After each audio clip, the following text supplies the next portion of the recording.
नमस्कार दोस्तों, आपका इस वीडियो में स्वागत है। मैं हूं कृतिका शर्मा। तो आज मैं आप के लिए एक और वीडियो लेकर आई हूं जो बेस्ड है आपके एनवायरनमेंट के ऊपर।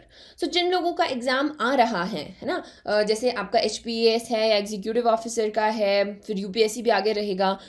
इनके लिए इनका आजकल बड़ा फोकस रहता है एनवायरनमेंट के ऊपर, क्योंकि आपको पता है जो आपका ये क्लाइमेट चेंज है काफ़ी ज़्यादा हॉट टॉपिक है। बहुत सारे कन्वेंशंस हो रहे हैं, मीटिंग्स हो रही हैं, है ना, रिपोर्ट्स आ रही हैं, ग्लोबल इनिशिएटिव्स, अलग अलग टारगेट्स ले रहे हैं सारी कंट्रीज। हम इतने पेड़ उगाएंगे, ये करेंगे, वो करेंगे। इनके ऊपर बहुत सारे क्वेश्चंस आ जाते हैं। आज इस वीडियो में वैसी ही कुछ चीज़ें हम लोग देखने वाले हैं। उसके अलावा ऐसा आई एम नॉट सेइंग कि सब कुछ मैंने कवर किया है, लेकिन कोशिश की है कि पिछले साल में या इस साल में जो जो रिपोर्ट्स आई हैं या कन्वेंशंस हुए हैं उन्हें सम अप करने की। दो ये अगर आपको पूरे इलेबोरेटेड फॉर्म में पढ़ना है, क्योंकि काफ़ी पहले से चीज़ें शुरू होती हैं ना। आपके बहुत सारे कन्वेंशंस हुए हैं, पेरिस एग्रीमेंट, मॉन्ट्रियल प्रोटोकॉल, उसके अलावा बॉन चैलेंज हुआ था अभी। ये सब इलेबोरेशन में मिस्टर कुलदीप सिंह तोपवाल, जो हमारे टीचर हैं एनवायरनमेंट के, वो अपने लेक्चर्स में बहुत अच्छे से लेते हैं। आप एनवायरनमेंट ले सकते हैं, वो आपको हमारे ऐप पे मिलेगा।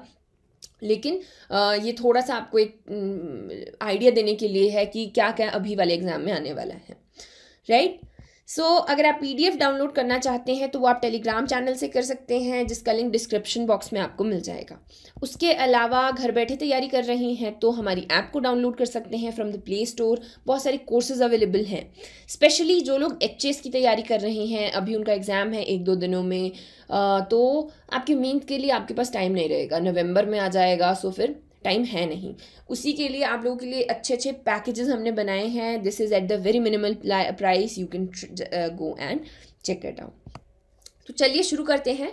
जो फर्स्ट हमारी रिपोर्ट है that is emissions gap report. अब ये आपका UNEP देता है, यूनाइटेड नेशन एनवायरनमेंट प्रोग्राम। इसका जो आपका UNEP है, इसका हेडक्वार्टर्स आपका नायरोबी केन्या में है। और भी इसकी पब्लिकेशंस आती हैं, अगर आपको पता हो, ग्लोबल एनवायरनमेंट आउटलुक है या आर प्लानट है, ये इनकी पब्लिकेशंस रहती हैं। उसके अलावा इस जो रिपोर्ट में क्या क्या फाइंडिंग्स रही हैं वो हम देखेंगे। तो देखिए, अभी जब हम क्लाइमेट चेंज की बात करते हैं, ग्रीन हाउसेस की हम गैसेस की हम बात करते हैं कि उनका एमिशन कम करना है, जो टेम्परेचर है उसका वो बढ़ रहा है, ग्लोबल टेम्परेचर उसे कम करना है। इस रिपोर्ट में भी इन्होंने यही कहा है कि जो हमारा टारगेट है पेरिस एग्रीमेंट का, इसे हम आगे देखेंगे, तो वो हमारा 1.5 डिग्री और 2 डिग्री है। तो उसमें हम बोलते हैं कि 2 डिग्री से कम रखना है, लेकिन कोशिश करनी है कि 1.5 डिग्री तक ही जाए, उससे ज़्यादा नहीं बढ़ाना है हमें अपना ग्लोबल टेम्परेचर। ये बता रहा है कि जो लास्ट 10 ईयर्स हैं, हमारे जो लास्ट डेकेड था उसमें 1.5% का इंक्रीज़ देखा गया है। रेट इतना इंक्रीज़ रहा है आपके ग्रीन हाउस गैसेस के एमिशन का। जो G20 नेशंस हैं वो अकेले 78% एमिशंस करते हैं। उसके अलावा कि तो मतलब काफ़ी ज़्यादा इन्होंने गैप बताया है कि मुश्किल है, क्योंकि वर्ल्ड को हर साल करीब अपने एमिशंस 7.6% से कम करने होंगे, विच इज़ नॉट वेरी, क्योंकि डेवलपिंग कंट्रीज़ हैं, बहुत सारा काम चल रहा है ना, तो मुश्किल है। लेकिन हमें आने वाले 10 साल में 2020 से लेकर 2030 के बीच में वर्ल्ड अगर हर साल 7.6% अपने एमिशंस कम करता है, तो ही हम जो हमने पेरिस एग्रीमेंट का टारगेट रखा है 1.5 डिग्री सेल्सियस वो अचीव कर सकते हैं, राइट। उसके अलावा ये कहता है कि अगर हम कुछ नहीं कर पाते हैं, जो टेम्परेचर है वो 3.2 डिग्री सेल्सियस तक चला जाएगा। इसका मतलब है आपका टेम्परेचर अर्थ का इंक्रीज़ हो जाएगा, पोलर कैप्स जो हैं वो आपके ऑलरेडी मेल्ट कर रहे हैं, ग्लेशियर्स कम हो रहे हैं, तो ये वाली चीज़ें यहाँ पर देखने को मिलेंगी, राइट। बार बार हम पेरिस एग्रीमेंट की बात कर रहे हैं। What is this COP? इसे हम COP21 भी कहते हैं, CMP11 भी कहते हैं। तो COP आपका कॉन्फ्रेंस ऑफ पार्टीज़। ये आपका UNFCCC, that is United nation framework convention on climate change, उसे हम आगे फिर से देखेंगे कि क्या है। वो लोग देते हैं यहाँ पर उसके उनकी एक उनकी सुप्रीम बॉडी है ये, जो डिसीजन बनाती है ना। उन्होंने उनकी 21st मीटिंग थी ये, जिसमें उन्होंने पेरिस एग्रीमेंट साइन किया। अभी ये लीगली बाइंडिंग है ये किस चीज़ के ऊपर बात करता है? ये बात करता है कि हमें अपने एमिशंस डिक्रीज़ करने हैं। अभी ये जो आपका बहुत इंपॉर्टेंट था लैंडमार्क जजमेंट, लाइक जजमेंट नहीं, लैंडमार्क एक अग्रीमेंट था, क्योंकि इसके बेस के ऊपर हमने अपनी और सारी की सारी स्ट्रैटेजीज़ रखी है ना। 2015 में उन्होंने बोला कि हमें बहुत कम करने पड़ेंगे अपने एमिशंस, अदरवाइज अर्थ का टेम्परेचर डिक्रीज़ हो जाएगा, इंक्रीज़ हो जाएगा। सो वही जो मैंने आपको बताया कि 2 डिग्री सेल्सियस से तो कम रखना है, लेकिन हमने कोशिश करनी है कि नेक्स्ट 10 ईयर्स में हम 1.5 डिग्री सेल्सियस को क्रॉस ना करें। उसके अलावा बहुत सारी स्ट्रैटेजीज़ ये लोग बनाते हैं, लाइक मतलब ये तो इन्होंने अभी रखे ना ये वाले पॉइंट्स की ये चीज़ें हैं। उसके अलावा इसके आगे बहुत सारे कन्वेंशंस हुए, बहुत सारी अभी तक भी जो आपकी ये अग्रीमेंट्स रहते हैं इनमें इसकी बात की जाती है, क्योंकि this was the important one, right. So कुछ कुछ चीज़ों के लिए बाइंडिंग है, कुछ कुछ चीज़ों के लिए नॉन बाइंडिंग है। जैसे आपको जो इसके मेंबर्स हैं उन्हें रिपोर्ट देनी है, फॉर एग्जांपल उन्हें रिपोर्ट देनी है कि हमारे कार्बन एमिशंस ऐसे ऐसे रहे हैं।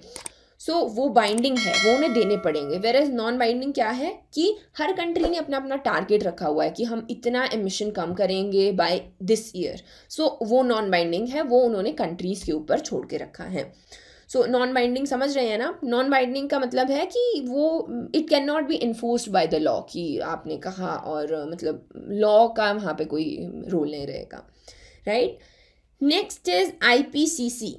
सो ये है inter governmental panel on climate change. इन्होंने इस साल 2 रिपोर्ट्स दी हैं। सो IPCC आपको पता है एक ये UN की एक बॉडी है जिसे इस्टेब्लिश किया था आपके UNEP ने, जो मैंने आपको बताया पीछे, और एक आपका वर्ल्ड मेट्रोलॉजिकल डिपार्टमेंट ने, तो इन दोनों ने मिलकर इसको बनाया था।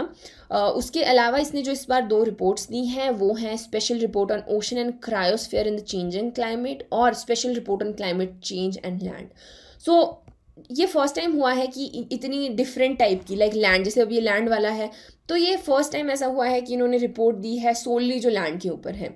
इसमें बहुत सारी चीज़ों की ये बात करते हैं, जैसे कि कैसे लैंड का इफ़ेक्ट रहता है, किस तरीके से हम डिफरेंट लैंड को यूज़ करते हैं, उसका इफ़ेक्ट क्लाइमेट चेंज के ऊपर कैसा रहता है। फॉरेस्ट है, एग्रीकल्चर है, अर्बनाइजेशन हो रही है, तो ये कहीं ना कहीं आपके क्लाइमेट चेंज को इम्पैक्ट करता है। उस चीज़ों की इसमें बात की है।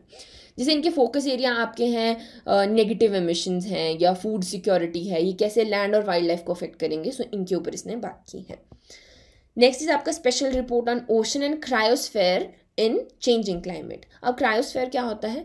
जो आपके फ्रोजन कंपोनेंट्स हैं अर्थ के, जैसे आपके ग्लेशियर्स हैं, आइस शीट्स हैं, है ना, परमाफ्रॉस्ट है। सो इन सब के ऊपर इसने कहा है कि बहुत सारी चीज़ें इसमें रिपोर्ट में दी गई हैं। अगर आप चाहते हैं कि मैं ये इलेबोरेटेड फॉर्म में करूं, क्योंकि बड़ा रिपोर्ट है, सो कर सकते हैं। If you want you can let me know in the comments. उसके अलावा अगर थोड़ा सा क्रक्स की अगर मैं बात करूं तो ये बात करते हैं जैसे आर्कटिक एम्प्लीफिकेशन, क्लाइमेट चेंज आने के जो टेम्परेचर है वो बढ़ रहा है, और जो ये क्रायोस्फीयर है ये लोग मेल्ट कर रहे हैं। आपके ग्लेशियर्स, आइस शीट्स हैं। अब जैसे आपको पता होगा कि ग्रीनलैंड वाला जो आइस शीट है वो काफ़ी ज़्यादा मेल्ट कर गया है। सो आर्कटिक एम्प्लीफिकेशन भी आपने सुना होगा, जो आर्कटिक सरफेस है उसका टेम्परेचर इंक्रीज़ कर रहा है। सो इसके ऊपर इन्होंने रिपोर्ट दी है और इन्होंने बताया है कि किस तरीके से ये इम्पैक्ट करने वाला है अर्थ को in upcoming years. Next is ocean deoxygenation. So जैसे इसका नाम है डीऑक्सीजनेशन, ये आपकी IUCN ने एक रिपोर्ट दी है और इन्होंने कहा है कि ये सबका प्रॉब्लम है।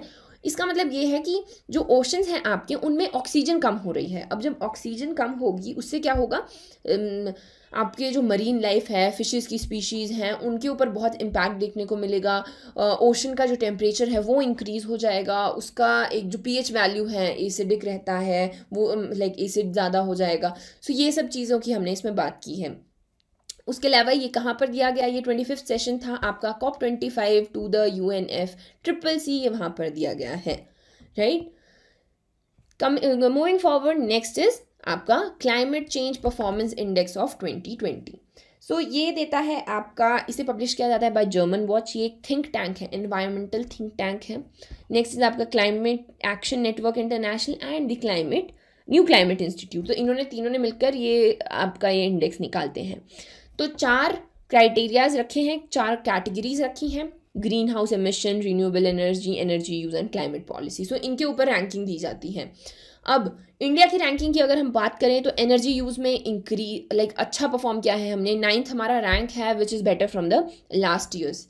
ग्रीन हाउस गैसेस के एमिशन में भी हम ठीक ठाक परफॉर्म कर रहे हैं, एंड और जगह भी हमारा जो परफॉर्मेंस है वो अच्छा देखने को मिला है, अच्छा नहीं कहेंगे, better from the last time.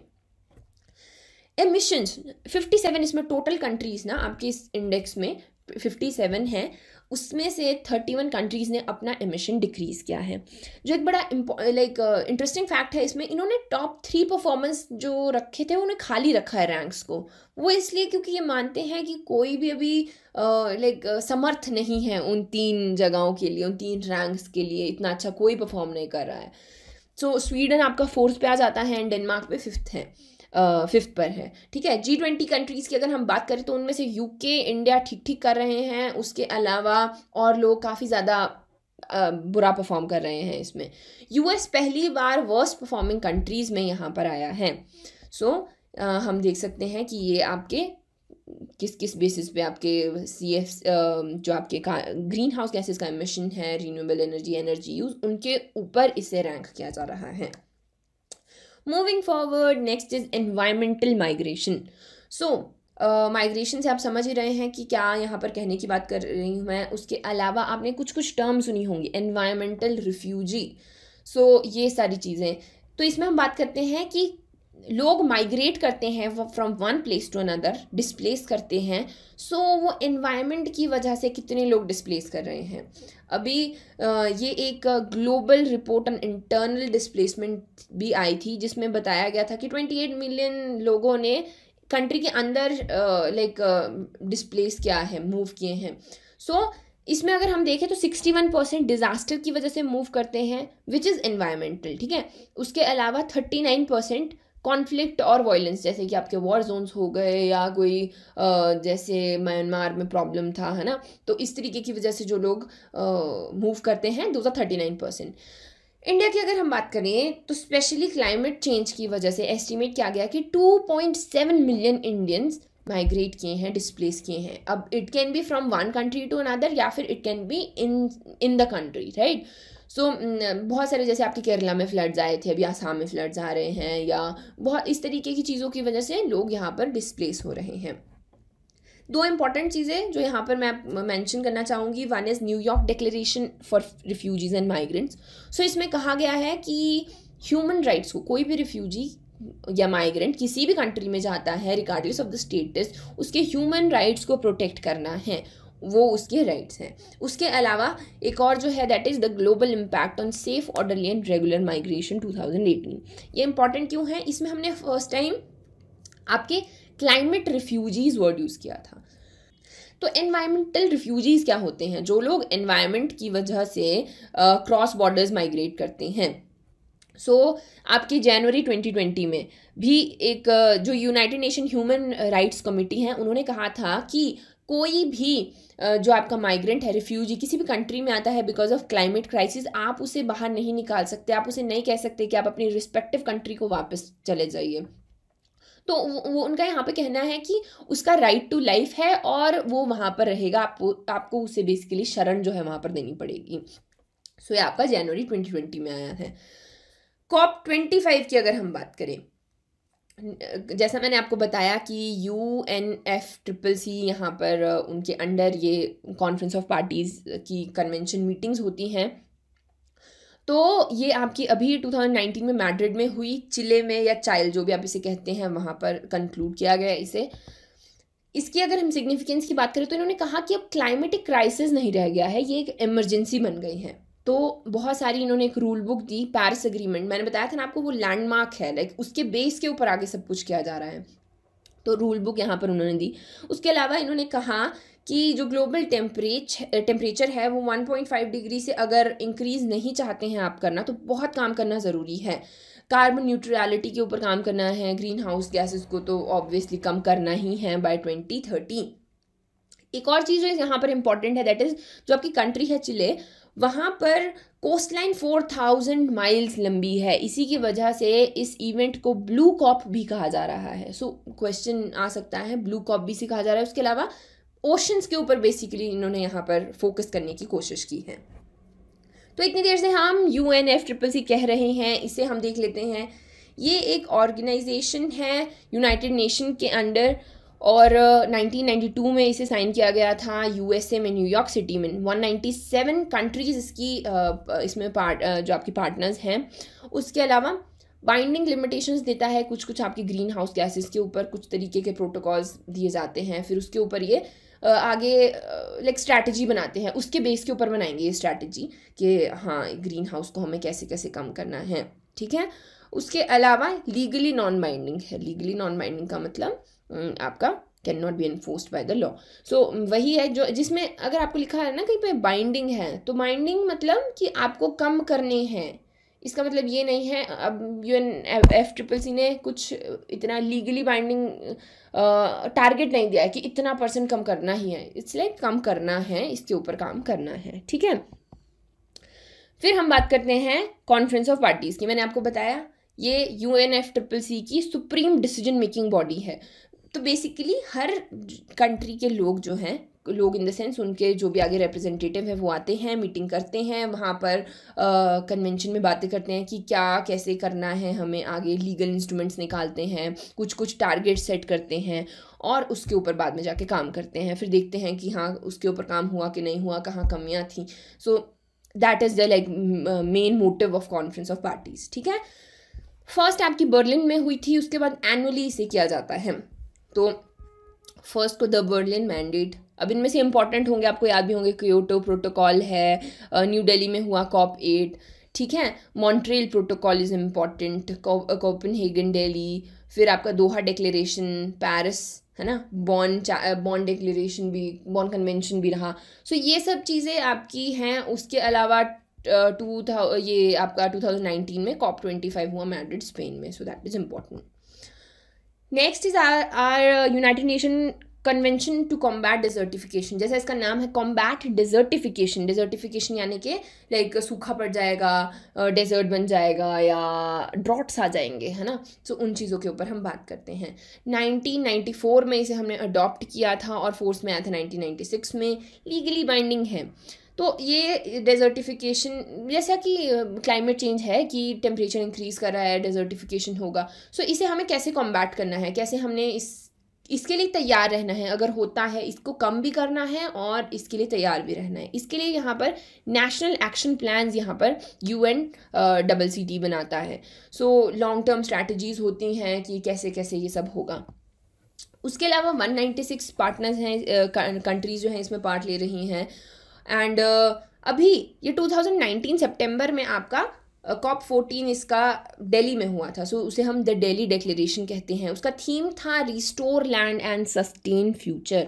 So this is important, right. Delhi declaration में हमने कुछ कुछ और चीज़ों की भी बात की कि कैसे हम डिजर्टिफिकेशन को और रेंज ऑफ इश्यूज़ के साथ हमने कनेक्ट किया, जैसे जेंडर एंड हेल्थ है, इको सिस्टम रिस्टोरेशन है, इन सब चीज़ों के साथ हमने कनेक्ट किया। 2-3 चीज़ें जो इसमें देखने लायक थी, peace forest initiative, recovery of 5 million hectare of degraded land in India. So ये 5 मिलियन हेक्टेयर आपको याद रखना है कि इंडिया ने बोला कि हम इसे यहाँ पर रिकवर करेंगे, राइट। पीस फॉरेस्ट इनिशिएटिव को अगर हम देखें तो ये साउथ कोरिया का इनिशिएटिव है, जिसमें ये बात करते हैं कि जो लैंड डिग्रेडेशन है वो ज़्यादा उन एरियाज़ में होती है जो जहाँ पे वॉर एरियाज़ है या कॉन्फ्लिक्ट एरियाज़ है, तो वहाँ पर लैंड को यूज़ नहीं किया जाता और उसको डिग्रेड किया जाता है। तो इसके ऊपर हमें काम करना है। तो ये है आपका peace forest initiative. Then is आपका ड्रॉट टूल बॉक्स। तो ड्रॉट टूल बॉक्स में हमने कुछ ऐसे टूल्स की बात की, बेसिकली नॉलेज की बात की कि इस तरीके के बातें लिखी हैं हमने इसमें कि अगर कल को ड्रॉट आ जाता है तो हमें कैसे मैनेज करना है कंट्रीज़ को, कैसे हम उसके लिए प्रिपेयर रह सकते हैं और अपने आप को रेडी रख सकते हैं उन सब चीज़ों के लिए। सो इसमें आ गया आपका drought tool box. Next is Montreal protocol. ये भी काफ़ी ज़्यादा इंपॉर्टेंट है, न्यूज़ में इसलिए था क्योंकि इंडिया ने फेज आउट कर दिया है HCFC, सो दैट इज़ हाइड्रोक्लोरोफ्लोरोकार्बन्स 141। सो इसे हमने कम्प्लीटली रूल आउट कर दिया कि इसे हम यूज़ नहीं करेंगे। सो मॉन्ट्रियल प्रोटोकॉल जो था वो आपके ओजोन लेयर के ऊपर था कि हमें ओजोन लेयर उस वक्त लाइक मॉन्ट्रियल में जब ये हुआ था उस वक्त हमने बात की थी काफ़ी ज़्यादा हाई रेट पे आपका ओजोन होल बढ़ रहा था, तो इसके ऊपर काफ़ी ज़्यादा फोकस था। सारी कंट्रीज़ जो है मिलकर आई आगे, उन्होंने ज्वाइन किया इसे। ये सबसे ज़्यादा लाइक कंट्रीज़ ने इसे रेटिफाई किया हुआ है। तो उन्होंने कहा कि ठीक है, हम कुछ कुछ लाइक इसके ऊपर काम करेंगे। सो इसमें हमने 100 जो मैन मेड केमिकल्स बनाए हुए हैं जिसकी वजह से ओजोन डिप्लीट होती है, उनके प्रोडक्शन और कंजम्पशन पर कुछ कुछ उसे रेगुलेट कर रहे हैं, कुछ कुछ प्रतिबंध लगाए हुए हैं अलग अलग तरीके से, राइट। सो इसमें अलग अलग कंट्रीज़ ने अपने अपने टाइम टारगेट्स रखे हुए हैं, मेजर्स भी लिए हुए हैं कि इस तरीके से हमें अपने ये वाले जो सब्सटेंस हैं, केमिकल्स हैं, इनका यूज़ कम करना है। अब डेवलप्ड और डेवलपिंग कंट्रीज़ के लिए इसमें अलग अलग रिस्पॉन्सिबिलिटीज़ दी गई हैं। कुछ कुछ छूट है जो डेवलपिंग कंट्रीज़ हैं, वेरस जो डेवलप्ड कंट्रीज़ हैं उनको थोड़ा स्ट्रिक्ट रखा हुआ है, राइट। सो अगर हम बात करें कि ओजोन वाला ये पूरा का पूरा संभालता कौन है, दैट इज़ ओजोन सेक्रेटरीट। ये आपका UNEP के अंडर ही है, नैरोबी केन्या में ही। तो ओजोन के ऊपर ऐसा नहीं है कि मॉन्ट्रियल के बाद काम नहीं हुआ, कि गाली एग्रीमेंट आता है उसके बाद में आपका वियना कन्वेंशन भी है। सो बहुत सारा काम हमने इनके ऊपर किया हुआ है। अभी भी कोशिश की जा रही है कि लाइक ओजोन काफ़ी ज़्यादा हील किया है, लेकिन उससे ज़्यादा करे आगे, क्योंकि क्लाइमेट चेंज इज़ इनएविटेबल हो ही रहा है। तो हमें कंट्रोल रखना है कि ऐसे वाले सब्सटेंस जो आपके इसमें हाइड्रोजन होता है, फ्लोरीन, क्लोरीन, कार्बन, सो ये वाली चीज़ें जो हैं इन्हें यूज़ कम से कम करना है और फेज आउट करना है बाय 2024 एंड 26, जो बेस लाइन हमने रखी हुई है, right. Next is global carbon project report.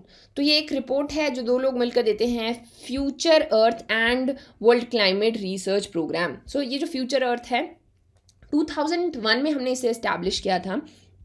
International geosphere biosphere programme था और एक international human dimension programme on global environment change था। इन दोनों ने मिलकर बाद में फ्यूचर अर्थ बना दिया। इन लोगों ने मिलकर ये रिपोर्ट दी है। अब ये रिपोर्ट है, ये भी उन्हीं चीज़ों के ऊपर बात करती है, ग्रीन हाउसेस का जो एमिशन है वो कैसे कम करना है। 3 इंपॉर्टेंट जो गैसेज यहाँ पर उन्हें बताती है, ये that is carbon dioxide, methane and nitrous oxide. तो कहता है कि इनका ये सबसे ज़्यादा डोमिनेंट ग्रीन हाउस गैसेज है और इन्हें हमें कम करना है।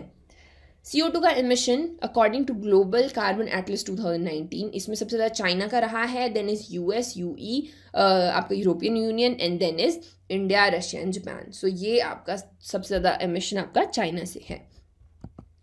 Next is tropical forest alliance 2020। ये आपका 2012 में हमने बनाया था इसे। तो जैसा इसका नाम है, पब्लिक प्राइवेट पार्टनरशिप है और फॉरेस्ट अलायंस, यानी कि फॉरेस्ट उगाने की बात करें, डिफॉरेस्टेशन को कम करना है हमें, और कहता है बाय 2030 इसे हमें एंड करना है। सो इसमें थोड़ा यूटोपियन आइडिया है, मुश्किल है क्योंकि डेवलपिंग कंट्रीज़ हैं, अभी बहुत सारा उन्हें काम करना है, तो डिफॉरेस्टेशन ख़त्म कर देना इज़ अ लिटिल टफ, लेकिन कोशिश करनी है, राइट। उसके अलावा इसे फंड करता है the government of Norway, United kingdoms and Netherlands, और होस्ट कौन करता है, आपका वर्ल्ड इकोनॉमिक फोरम।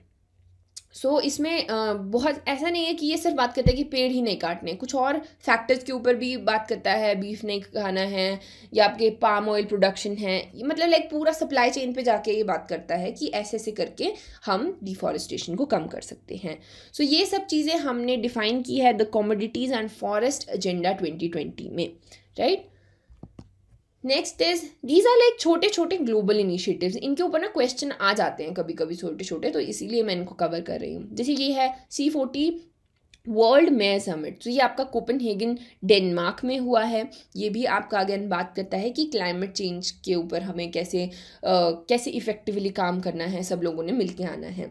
ये आपके यहाँ पे 3 चीज़ों के बारे में बात करता है, good food, clean air and cities knowledge, so sites knowledge, तो ये इन सब चीज़ों के बारे में बात करता है। उसके अलावा जो 6 कंट्रीज़ इसमें 6 सिटीज़ आपकी हैं इंडिया की, 2 बेंगलुरु, चेन्नई, दिल्ली, जयपुर, कोलकाता एंड मुंबई, राइट।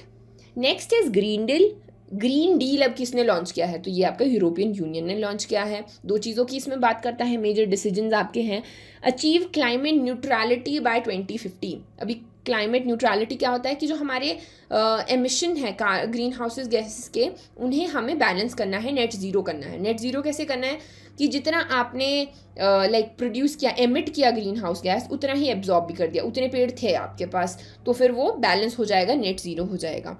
ये हमें 2050 से तक इसे अचीव करना है। उसके अलावा बाय 2030 हमें 50% एमिशन को रिड्यूस करना है। सो यूरोपियन यूनियन ने यहाँ पर ग्रीन डील की बात की है। Next is zero carbon law. ये आपका न्यूजीलैंड ने पास किया है ऑन क्लाइमेट चेंज एंड वही अगेन 2050 से ये बात करते हैं कि हम अपना green gas emission net zero कर देंगे, right. Last is 1 trillion trees initiative. So ये आपका वर्ल्ड इकोनॉमिक फोरम ने दिया है, जैसा इसका नाम है, 1 ट्रिलियन ट्रीज ये उगाएंगे। तो ये बात करते हैं कि जो नेक्स्ट डेकेड है, यानी कि 2021 से लेकर 2030 तक, इसके बीच में हम 1 ट्रिलियन ट्रीज उगाएंगे, उन्हें कंजर्व करेंगे, उन्हें रिस्टोर करेंगे। So it is led by UNEP and FAO। सो इन लोगों ने मिलकर ये इनिशिएटिव लिया है।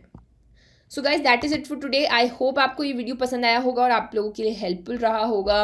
एंड अगर और कोई टॉपिक है, let me know in the comments below and keep studying. All the very best.